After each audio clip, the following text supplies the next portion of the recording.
दोस्तों नमस्कार, good evening, सब संध्या स्टडी 91 में आप सभी लोगों का स्वागत है। आइए दोस्तों, हम लोग संस्कृत का रामबाण क्विज जो कि सीटेट सुपरटेट के लिए चल रहा है, इससे संबंधित प्रश्नों को देखते हैं। दोस्तों स्टडी 91 में पेट, सुपरटेट, हिंदी का इंडिविजुअल क्लास और यूपी पुलिस कांस्टेबल का बैच चल रहा है दोस्तों, जो कि मिनिमम प्राइस पर आप ले सकते हैं। दोस्तों अगर बैच को लेने में किसी प्रकार की समस्या आती है तो आप दिए गए नंबरों पर संपर्क करके समस्या का समाधान प्राप्त कर सकते हैं, या खुद जाकर के दोस्तों गूगल पे से आप ऐप को डाउनलोड करके आप वहां इससे संबंधित चीजें प्राप्त कर सकते हैं। आइए दोस्तों देखते हैं अगला प्रश्न। दोस्तों पहला प्रश्न है, श्रृंखला का पहला प्रश्न है, ऊष्म वर्णों का बोधक प्रत्याहार है। ऊष्म वर्णों का बोधक प्रत्याहार है यड़ प्रत्याहार, शल प्रत्याहार, हस प्रत्याहार, अस प्रत्याहार। तो ऊष्म वर्णों का बोधक कौन होगा दोस्तों? शल प्रत्याहार होगा। और शल प्रत्याहार में आने वाले वर्ण होते हैं श, श, श और हा, यानी कि जिनकी संख्या दोस्तों 4 होती है, इन्हें ही दोस्तों ऊष्म व्यंजन भी कहते हैं। क्या कहते हैं? ऊष्म व्यंजन कहते हैं। ऊष्म व्यंजन। दोस्तों जवाब देते चलती है सभी दोस्तों को गुड इवनिंग।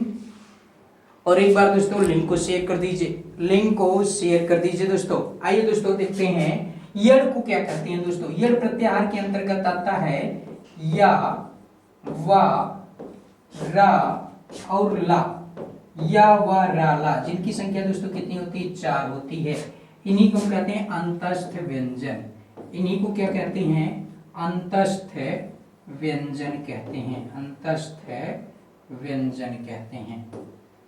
और दोस्तों हस प्रत्याहार में अगर देखें तो हस प्रत्याहार में हा, य, व, र, ल, य, म, ङ, ण, न, म, झ, भ, घ, ढ, ध, ज, ब, ग, ड, द, ये हस प्रत्याहार के अंतर्गत आने वाले वर्ण हैं। हा, य, व, र, ल, य, म, ङ, ण, न, झ, भ, घ, ढ, ध, ज, ब, ग, ड, द। यानी कि अगर दोस्तों हम देखें तो हस प्रत्याहार के अंतर्गत आने वाले वर्ण हा, य, व, र, ल, ञ, म, ङ, ण, न, झ, भ, घ, ढ, ध, ज, ब, ग, ड, द। ये वर्ण दोस्तों आए किसमें? हस प्रत्याहार में। इन्हीं वर्णों को क्या कहते हैं दोस्तों?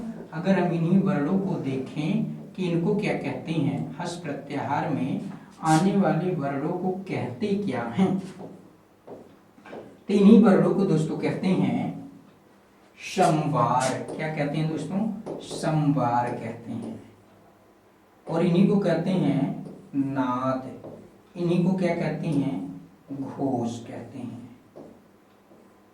तो इस तरह से दोस्तों हस प्रत्याहार में आने वाले वर्णों को संवार, नाद, घोष कहते हैं। और अस प्रत्याहार में आने वाले वर्ण कौन कौन से होंगे दोस्तों?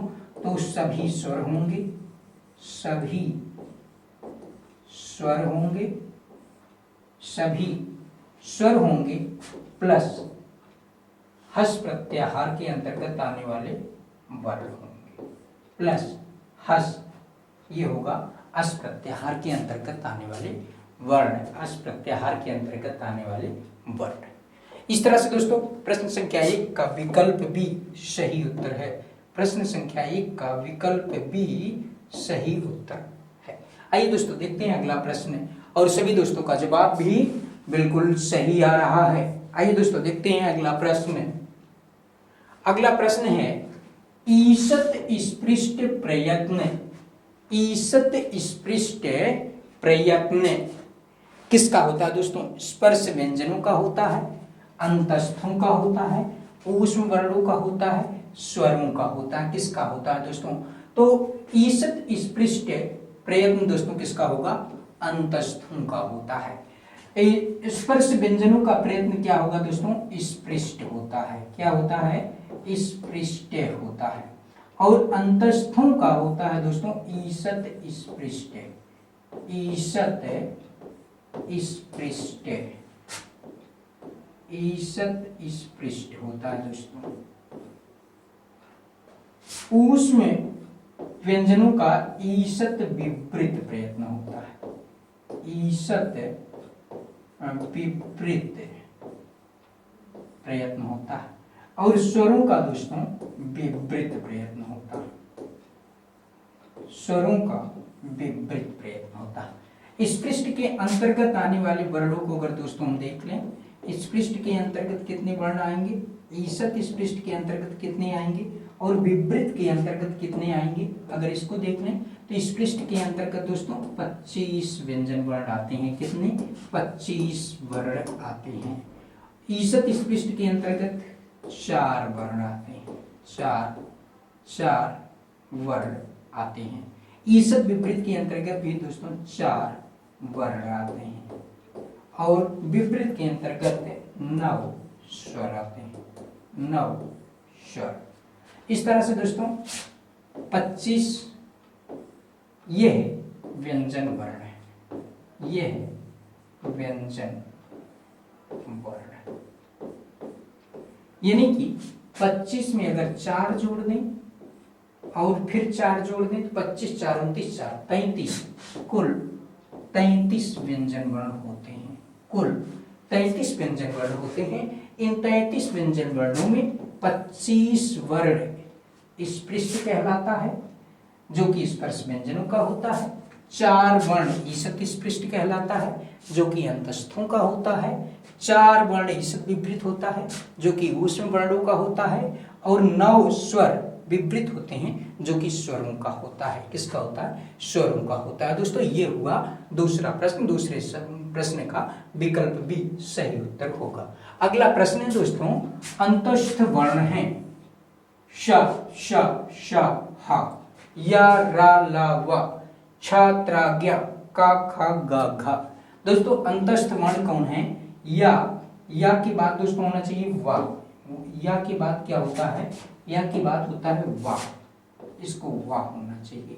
और फिर या वा, या वा रा और ला, ये होने चाहिए दोस्तों। या वा रा, या वा रा ला, इन्हीं को दोस्तों क्या कहते हैं, इन्हीं को कहते हैं अंतस्थ, अंतस्थ व्यंजन, अंतस्थ व्यंजन, जिनकी संख्या कितनी होती है दोस्तों, जिनकी संख्या होती है 4, जिनकी संख्या होती है 4। और इसे ही दोस्तों कहते हैं अर्ध स्वर। क्या कहते हैं, अर्ध स्वर भी कहते हैं। और अर्ध स्वरों की भी संख्या कितनी होती है दोस्तों, 4 होती है। अंतस्थ व्यंजनों को ही दोस्तों अगर हम देखें, या वा रा ला को ही देखें तो या वा रा ला यण प्रत्याहार के अंतर्गत, यण प्रत्याहार के अंतर्गत आता है। अगर दोस्तों इसमें श श श ह को देख लें दोस्तों, श श श ह, तो इसे ही कहते हैं दोस्तों शल प्रत्याहार के अंतर्गत ये आता है। और इसे ही शल प्रत्याहार के अंतर्गत आने वाले इन्हीं वर्णों को दोस्तों, इन्हीं वर्णों को हम कहते हैं ऊष्म व्यंजन। क्या कहते हैं, ऊष्म, ऊष्म व्यंजन कहते हैं, ऊष्म व्यंजन, जिनकी संख्या 4 होती है। अगर छात्राज्ञा को दोस्तों देख लें तो यही संयुक्त व्यंजन है। क्या है दोस्तों, संयुक्त व्यंजन, संयुक्त व्यंजन। इस तरह से दोस्तों प्रश्न संख्या 3 का विकल्प बी सही उत्तर होगा, या वा रा ला, या वा रा ला। आइए दोस्तों देखते हैं अगला प्रश्न। अगला प्रश्न ऊष्म वर्ण नहीं है, ऊष्म वर्ण नहीं है श, या श ह। दोस्तों अगर हम विकल्प को देखें तो प्रश्न संख्या 4 का विकल्प होगा बी, यानी कि या। ऊष्म वर्ण, ऊष्म वर्ण दोस्तों, ऊष्म वर्ण इनकी संख्या 4 होती है। कौन कौन से हैं? तो श, श, स, ह। इन्हें किस प्रत्याहार में रखा जाता है? शल प्रत्याहार। किस प्रत्याहार में? शल प्रत्याहार, शल प्रत्याहार में। तो इस तरह से श, श, श, ह, यानी कि श, श, ह ये ऊष्म व्यंजन है, इसमें या ऊष्म व्यंजन नहीं है। अगला दोस्तों अगर देख लें अंतस्थ व्यंजन, अंतस्थ व्यंजन, अंतस्थ व्यंजन। तो अंतस्थ व्यंजनों की संख्या कितनी होती है दोस्तों? 4 होती है। कौन कौन से? या, व, रा और ला। या व रा ला को किस प्रत्याहार के अंतर्गत रखा जाता है? तो यड़ प्रत्याहार, यड़ प्रत्याहार, यड़ प्रत्याहार के अंतर्गत। इस तरह से दोस्तों हम लोगों ने देखा कि या जो है, या ये दोस्तों अगर या को देखें तो ये अंतस्थ व्यंजन है। क्या है? अंतस्थ व्यंजन है। इस तरह से प्रश्न संख्या 4 का विकल्प बी सही उत्तर होगा। प्रश्न संख्या 4 का विकल्प बी सही उत्तर होगा। आइए दोस्तों देखते हैं अगला प्रश्न। अगला प्रश्न,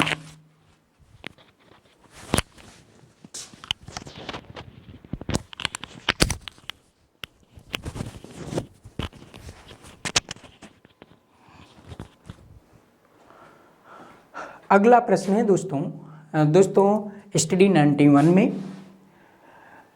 अनेक पुस्तकें दोस्तों जो कि आपके सुपर टेट से या आपके जीके जीएस से संबंधित हैं, आपके एग्जाम की दृष्टि से महत्वपूर्ण हैं, वो शीघ्र ही प्रकाशित होने वाली हैं। और एक सुविधाएं दोस्तों आपको दी जाती हैं कि आप घर बैठे फ्री डिलीवरी के माध्यम से इन किताबों को आप घर पर प्राप्त कर सकते हैं। इस तरह से दोस्तों हम लोगों ने देखा प्रश्न संख्या 4 को। अगला है री वर्ण का उच्चारण स्थान है कंठ, मूर्धा, दंत, ओष्ठ। री का उच्चारण स्थान दोस्तों मूर्धा होता है। सूत्र यहीं देख लें तो सूत्र है री टुर्साणाम, री टुर्साणाम मूर्धा, री टुर्साणाम मूर्धा। कंठ का सूत्र है अकुह विसर्जनीयानाम, अकुह विसर्जनीयानाम, विसर्जनीयानाम कंठ। और दंत का है दोस्तों री तुलसानाम, री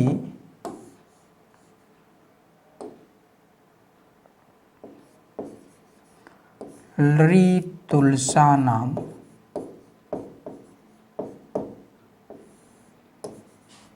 दंता, री तुलसानाम दंता।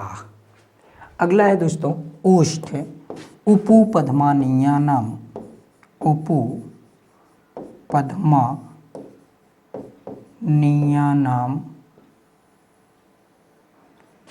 ओष्ठ, उपू पद्मानीयानाम ओष्ठ। तो इस तरह से दोस्तों री वर्ण का उच्चारण स्थान क्या होगा? मूर्धा होगा। सूत्र देख ले, आ अथवा आ के 18 भेद, कु अर्थात का वर्ग, हा और विसर्ग का उच्चारण स्थान कंठ होता है। री अथवा री के 18 भेद सहित टू अर्थात टा वर्ग, रा और श मूर्धन्य सा का उच्चारण स्थान मूर्धा होता है। री के 12 भेद, तू अर्थात ता वर्ग, ता था दा धा ना, ला और दंत श का उच्चारण स्थान दंत होता है। दंत्य होना चाहिए दोस्तों, दंत्य। उपपद्मानीयानाम ओष्ठौ, उ पू अर्थात पा वर्ग और उपधमानीय का उच्चारण स्थान ओष्ठ होता है। इस तरह से प्रश्न संख्या 5 का विकल्प बी सही उत्तर है। अगला प्रश्न है अच प्रत्याहार के अंतर्गत कितने स्वर आते हैं? 8, 9, 11, 13। कितने आते हैं दोस्तों? 9 आते हैं। अगर हम यही दोस्तों अच प्रत्याहार को लिख लें, अच प्रत्याहार को, तो अच प्रत्याहार के अंतर्गत आने वाले वर्ण हैं आ, ई, उ, री, ए, ओ, आई, औ। और इन्हीं की कुल संख्या होती है दोस्तों कितनी? 9। कितनी होती है? 9।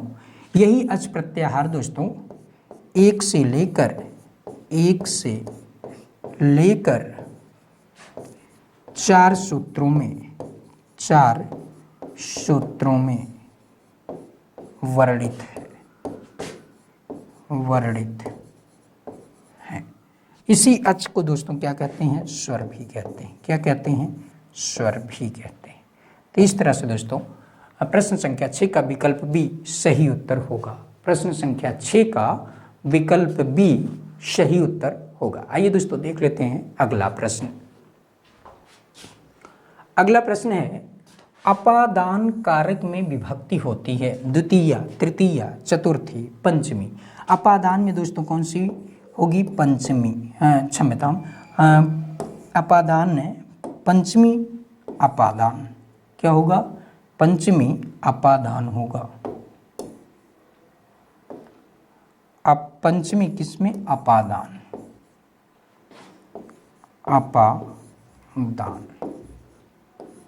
अपादान में पंचमी। अगर यहाँ देखें दोस्तों कर्ता कारक होता है, कर्म है, करण है, संप्रदान है, अपादान है। द्वितीय क्या होता है? कर्म कारक। और कर्म कारक में द्वितीय विभक्ति होती है। करण कारक और करण कारक में दोस्तों तृतीय विभक्ति होती है। संप्रदान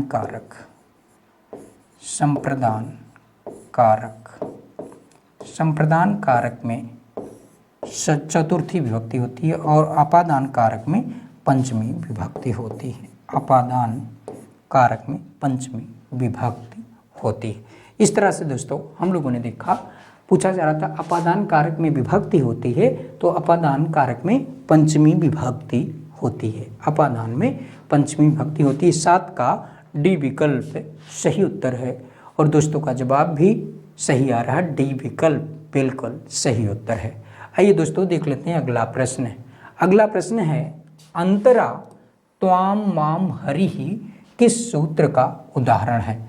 अंतरा अंतरेण युक्त कर्म प्रवेशनीयाः अनुर्लक्षणे कर्म प्रवेशनीय युक्ते द्वितीया। अंतरा त्वाम माम हरि ही अर्थात तुम्हारे और हरि के बीच में अंतरा अंतरेण से तात्पर्य होता है दोस्तों बीच में, तुम्हारे और हरि के बीच में। त्वाम माम हरि ही तुम्हारे और मेरे बीच में, हरि यानी कि अंतरा अंतरेण युक्त विकल्प ए सही उत्तर होगा। अंतरा त्वाम माम तुम्हारे और मेरे बीच में हरि हैं, विकल्प ए सही उत्तर होगा और दोस्तों का जवाब भी विकल्प ए सही उत्तर आ रहा है। दोस्तों यूपी पुलिस कांस्टेबल की नई बैच प्रारंभ है जिसमें 500 से अधिक recorded video classes, chapter wise test और पीडीएफ स्टडी मटेरियल दिए जा रहे हैं। दोस्तों अगर आप बैच लेना चाहते हैं तो आप ले सकते हैं। साथ ही साथ पेट का नया बैच भी दोस्तों प्रारंभ है जिसमें पेट 91 अगर कूपन अप्लाई करती हैं तो आपको एक्स्ट्रा डिस्काउंट भी दिया जा रहा है। तो इस तरह से दोस्तों अगर आप बैच से लेना चाहते हैं ले सकते हैं। अगला प्रश्न है दोस्तों एनांग विकारः सूत्र है कर्म का, करण का, संप्रदान का, अपादान का। किसका होगा दोस्तों? एनांग विकारः विकारी के जिस अंग में विकार का होना पाया जाता है उसमें तृतीया विभक्ति का प्रयोग किया जाता है। तो इस तरह से दोस्तों कौन सी विभक्ति होगी? कौन सा? करण कारक होगा। कौन सा कारक होगा? करण कारक। एनांग विकारः सूत्र क्या कहता है? विकारी विकारी के जिस अंग में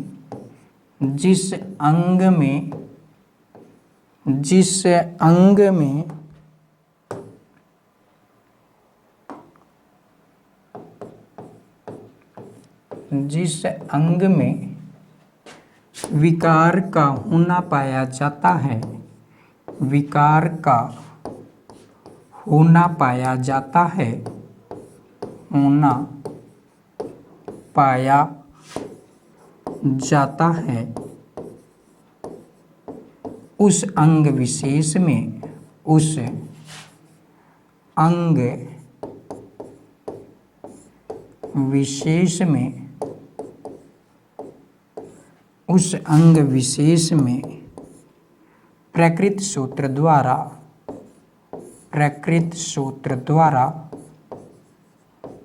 तृतीया विभक्ति होती है, तृतीया विभक्ति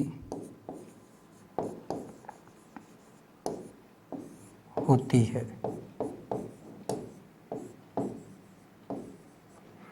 इस तरह से दोस्तों करण कारक तृतीया।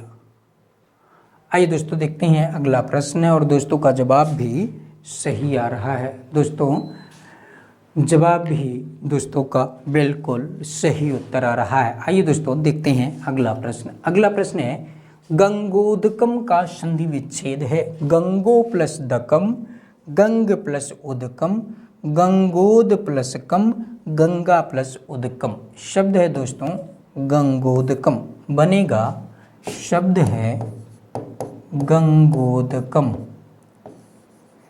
गंगोदकम। विच्छेद होगा दोस्तों, बनेगा गंगा, गंगा प्लस उदकम, प्लस उदकम। यहाँ दोस्तों गंगा में आ है प्लस उदकम का ऊ है, आ और ऊ मिलकर के ओ होता है और इसी को दोस्तों कहते हैं गुड़। क्या कहते हैं? गुड़ कहते हैं। यही गुड़ नामक विकार या परिवर्तन जिस संधि में पाया जाता है उसे गुड़ संधि कहते हैं, उसे गुड़ संधि कहते हैं, गुड़ संधि। और गुड़ संधि का सूत्र है, गुड़ संधि का सूत्र है दोस्तों आद गुड़ा, आद गुड़ा।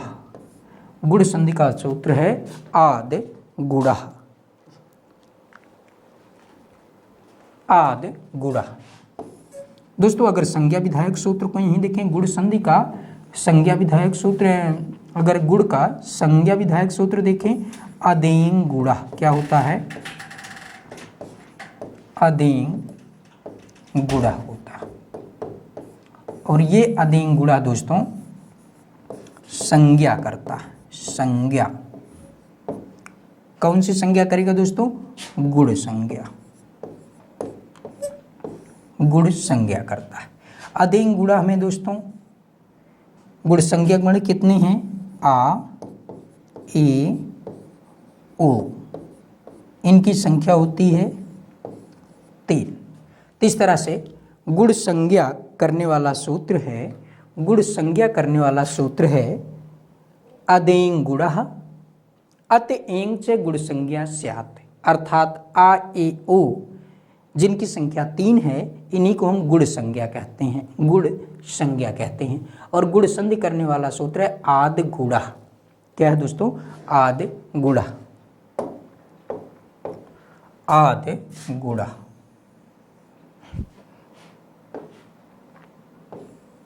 गुड़ संधि करने वाला सूत्र। तो इस तरह से दोस्तों अगर हम पहचान देख लें कि गुड़ संधि की पहचान क्या है, गुड़ संधि का पहचान क्या है? पहचान तो हम कहते हैं आ,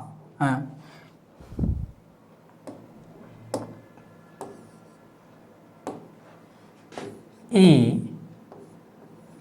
ओ, अर, अल, यही 4 वर्ण दोस्तों, यही 4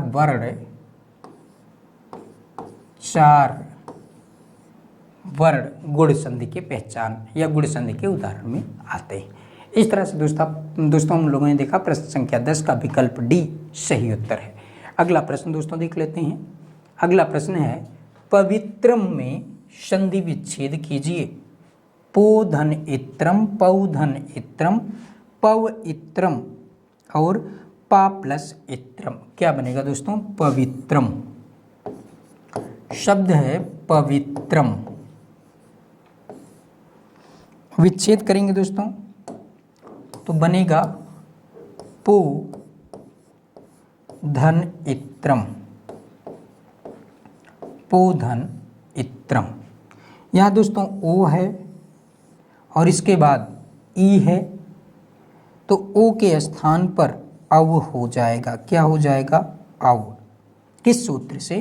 तो एचो यवा यावा सूत्र से, एचो यवा यावा सूत्र से, एचो यवा यावा सूत्र से। इस तरह से बना प अव प्लस इत्रम और इसी का दोस्तों संयोग कर दिया तो बन गया प वी त्रम, पवित्रम। इस तरह से दोस्तों हम लोगों ने देखा विकल्प ए सही उत्तर होगा पवित्रम का। किस सूत्र से? एचो यवा यावा। एचो यवा यावा सूत्र क्या कहता है दोस्तों? कहता है एच, एच प्रत्याहार, और एच प्रत्याहार में आता है ए ओ आई औ। इनके स्थान पर आइए औ आय आओ, आइए औ आय और आव,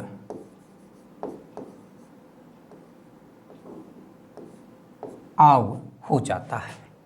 आइए आओ आय आओ हो जाता है। यहाँ दोस्तों ओ था, ओ के स्थान पर औ हो गया, ओ के स्थान पर औ हो करके बना पवित्रम। विकल्प ए सही उत्तर है और दोस्तों का जवाब भी सही आ रहा है। प्रश्न संख्या 11 का विकल्प ए सही उत्तर है। अगला प्रश्न दोस्तों सच्चरितम पद का संधि विच्छेद होगा।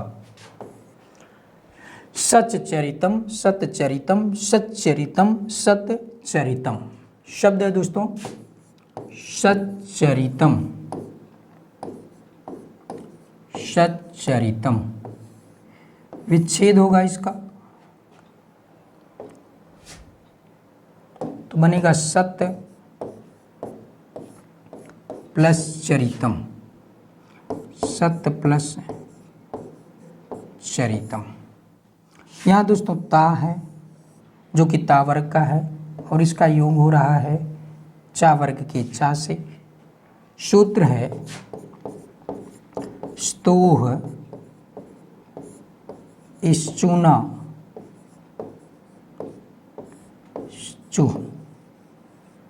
इश्चुनाश्चु। ता के स्थान पर क्या हो जाएगा दोस्तों? चा हो जाएगा। बनेगा स च प्लस चरितम प्लस चरितम, योग हो करके सच्चरितम बनेगा, सच्चरितम बनेगा। किस सूत्र से? स्तोहिशुनाश्चु सूत्र से। सच्चरितम किस संधि का उदाहरण है? इश्चुत्व संधि का उदाहरण है, इश्चुत्व संधि का उदाहरण है। इश्चुत्व संधि किसका उदाहरण है? व्यंजन संधि का उदाहरण है, व्यंजन संधि का, व्यंजन संधि का उदाहरण है इश्चुत्व संधि। इश्चुत्व संधि का सूत्र क्या है दोस्तों? तो इश्चुत्व संधि का सूत्र है स्तोह इश्चुनाश्चु। क्या है? स्तोह इश्चुनाश्चु, स्तोह इश्चुनाश्चु।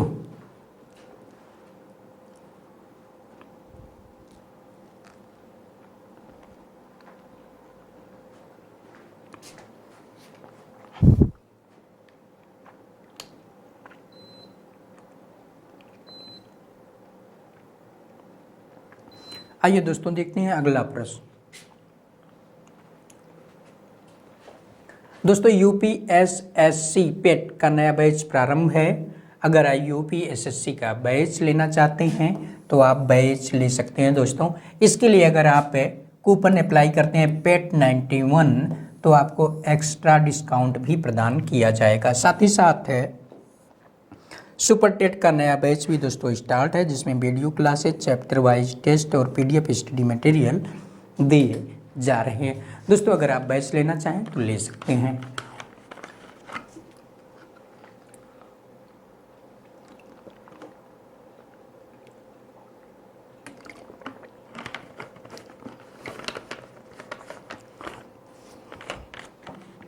आइए दोस्तों देखते हैं अगला प्रश्न।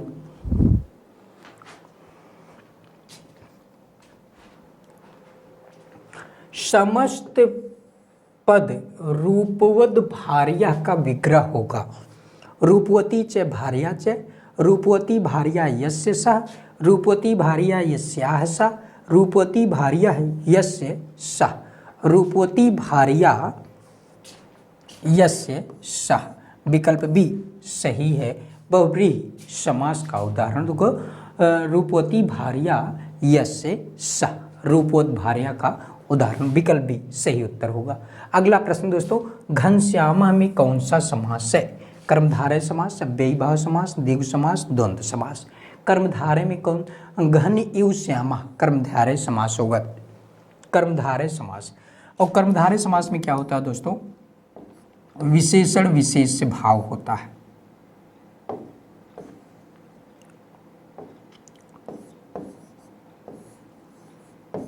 विशेषण विशेष भाव, विशेषण विशेष भाव। अव्ययी में दोस्तों प्रायः पूर्व पद प्रधान, प्रायः पूर्व पद प्रधान। द्विगु में दोस्तों संख्यावाची, संख्यावाची होता है। और द्वंद्व में दोनों पद प्रधान होते हैं। दोनों पदों की प्रधानता होती है। इस तरह से दोस्तों घन एवं श्यामा कर्मधारय समास। विकल्प ए सही उत्तर होगा। और दोस्तों का जवाब भी विकल्प ए सही आ रहा है। दोस्तों का जवाब भी विकल्प ए सही उत्तर आ रहा है।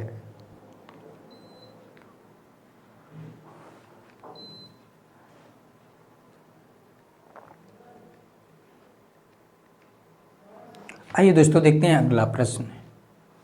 अगला प्रश्न है, पा धातु में अक्ता प्रत्यय लगाने पर रूप बनेगा पठितः, पीतः, पठित्वा, पठिता। क्या बनेगा दोस्तों? पठ धातु में अक्ता प्रत्यय लगाने पर कौन सा रूप बनेगा? यहाँ दोस्तों पीतः भी बनता है और पठितः भी बनता है। यहाँ लिख लेते हैं ई विकल्प, ई विकल्प। पा धातु में अक्ता प्रत्यय, पा धातु में अक्ता प्रत्यय करेंगे, पठिता भी बनेगा। पठ धातु में पठिता, और ई विकल्प कर देते हैं ए और बी, ए और बी दोनों। दोस्तों पठ धातु में अक्ता प्रत्यय जोड़ेंगे, पठ धातु में अक्ता प्रत्यय जोड़ते हैं तो ये बनता है पठितः। क्या बनता है दोस्तों? पठितः बनता है। और पठितः का अर्थ हुआ पढ़ा गया। इसके तीनों लिंगों में रूप चलेंगे, पठितः, पठिता और पठितम। लेकिन अगर हम पा धातु में अक्ता प्रत्यय जोड़ेंगे, पा धातु में अक्ता प्रत्यय जोड़ेंगे दोस्तों तो बनेगा पीतः। क्या बनेगा? पीतः बनता है। और पठित्वा के लिए दोस्तों पठ धातु में, पठ धातु में अक्ता, पठ धातु में अक्त्वा प्रत्यय जोड़ते हैं दोस्तों। क्या जोड़ते हैं? अक्त्वा प्रत्यय। अक्त्वा प्रत्यय और बनता है पठित्वा, और बनता है पठित्वा। तो इस तरह से दोस्तों, इस तरह से बना पठित्वा। पठिता क्या बनेगा दोस्तों, जैसे पठिता पुल्लिंग में बन रहा है, स्त्रीलिंग में बनेगा पठिता। स्त्रीलिंग में क्या बनेगा, पठिता। किस में बनेगा, स्त्रीलिंग में बनेगा। पुल्लिंग में क्या बनेगा, पुल्लिंग में बनेगा पठिता। तो इस तरह से प्रश्न संख्या 15 का विकल्प ई सही उत्तर होगा। अगला प्रश्न दोस्तों, गायन। गायन शब्द में प्रयुक्त प्रकृति एवं प्रत्यय है। गए धातु शत्रु प्रत्यय, गए प्लस सानच, गए प्लस तुमुन, गए प्लस यत। तो गए प्लस शत्रु गायन बनता है, गए प्लस शत्रु गायन बनेगा दोस्तों। इस तरह से विकल्प ए सही उत्तर होगा। शत्रु में दोस्तों अत शेष बचता है और अन हो जाता है, जैसे गच्छन, जैसे गच्छन, जैसे पठन, जैसे लिखन। क्या होगा, जैसे अगर हम देखें, जैसे गच्छन, जैसे पठन, जैसे लिखन, जैसे लिखन, जैसे हसन, लिखन,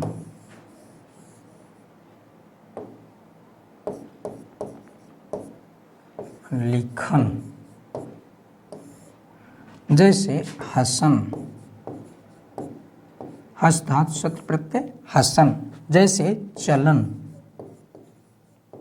जैसे चलन।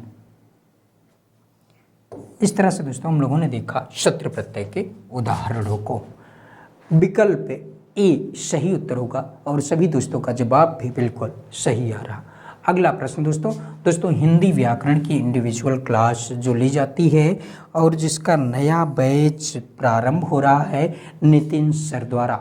हिंदी व्याकरण नितिन सर द्वारा, जो कि किसी भी हिंदी से संबंधित महत्वपूर्ण परीक्षाओं के लिए जो महत्वपूर्ण है वह अगर आप बैच लेना चाहते हैं तो ले सकते हैं।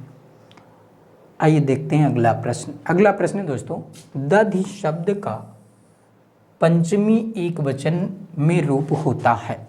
दधि शब्द का पंचमी एक वचन में रूप होगा। दोस्तों ये इकारांत नपुंसकलिंग शब्द दधि शब्द, जिसका अर्थ होता है दही।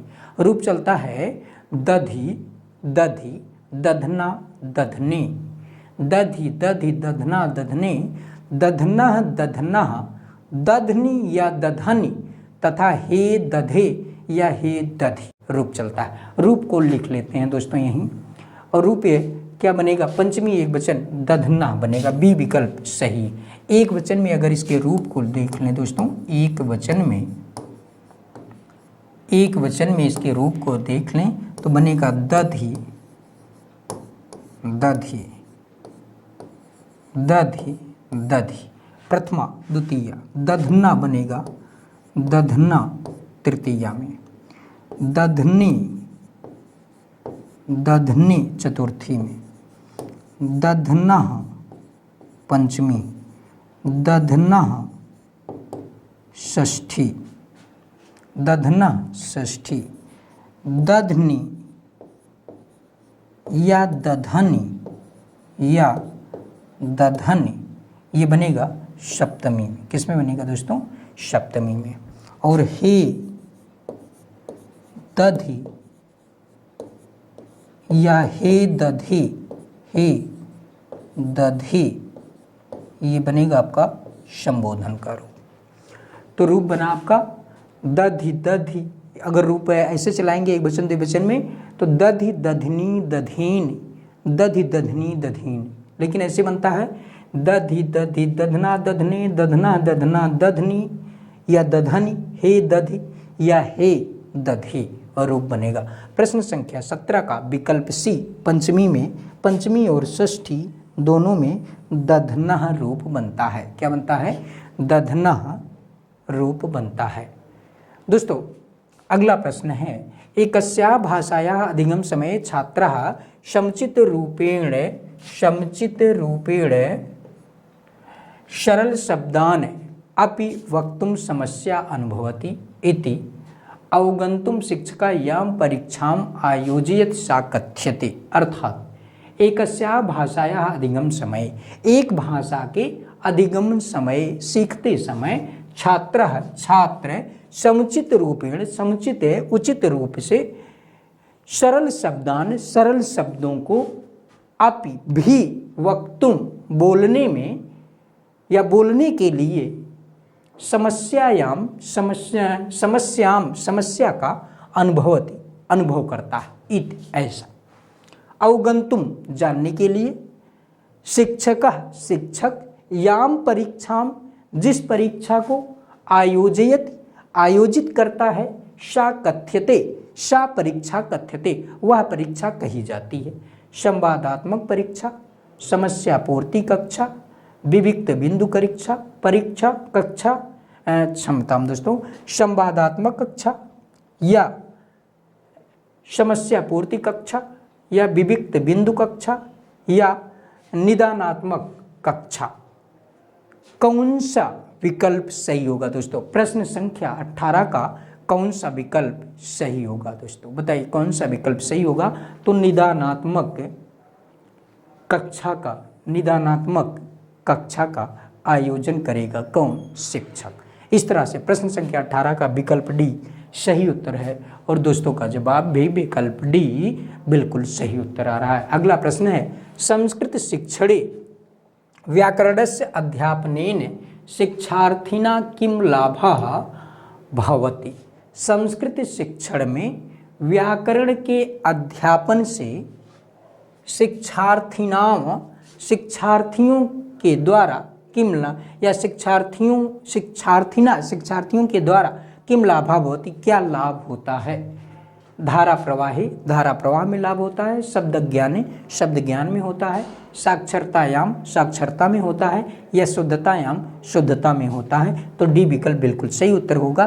क्या लाभ होता है दोस्तों? शुद्धता में लाभ होता है। इस तरह से प्रश्न संख्या 19 का विकल्प डी सही उत्तर है। वैदिक कालीन शिक्षा आसीत, वैदिक कालीन शिक्षा थी कैसी? प्रायोगिक थी, सांकेतिकम थी, मौखिकम थी, लिखितम थी दोस्तों। तो वैदिक कालीन शिक्षा दोस्तों मौखिक शिक्षा थी। कैसी थी? मौखिक शिक्षा थी, यानी कि उच्चारण करके, बोल करके, वाचन करके ही पढ़ाने की परंपरा वैदिक कालीन शिक्षा में थी। इस तरह से विकल्प सी सही उत्तर होगा, विकल्प सी सही उत्तर होगा। अगला प्रश्न दोस्तों देखते हैं। दोस्तों नितिन सर द्वारा हैंड रिटन ई बुक्स प्राचीन इतिहास, मध्यकालीन इतिहास, आधुनिक इतिहास, सामान्य हिंदी, भारत का भूगोल, भारतीय राज्य व्यवस्था, बायोलॉजी, रसायन केमिस्ट्री और फिजिक्स, इनको हैंड रिटन के रूप में दोस्तों आप प्राप्त कर सकते हैं। अगला है दोस्तों, समाजस्य संस्कृतेः विकासस्य सशक्तम साधनम किम? समाज के संस्कृत के विकास के लिए सशक्तम साधनम किम? सशक्त साधन क्या है? धनम, लोक व्यवहारः, कला साहित्यम, शिक्षा। क्या है दोस्तों? शिक्षा है। क्या है? समाज के संस्कृत के विकास में सशक्त साधन क्या है दोस्तों? शिक्षा है। विकल्प डी सही उत्तर है। विकल्प डी दोस्तों का जवाब भी विकल्प डी आ रहा है, विकल्प डी सही उत्तर है। अगला प्रश्न दोस्तों देख लेते हैं। अध्यापन काले अध्यापकस्य विशेष ध्यानम कुत्र भवेत? अध्यापन के समय अध्यापक का विशेष ध्यान कहाँ होना चाहिए?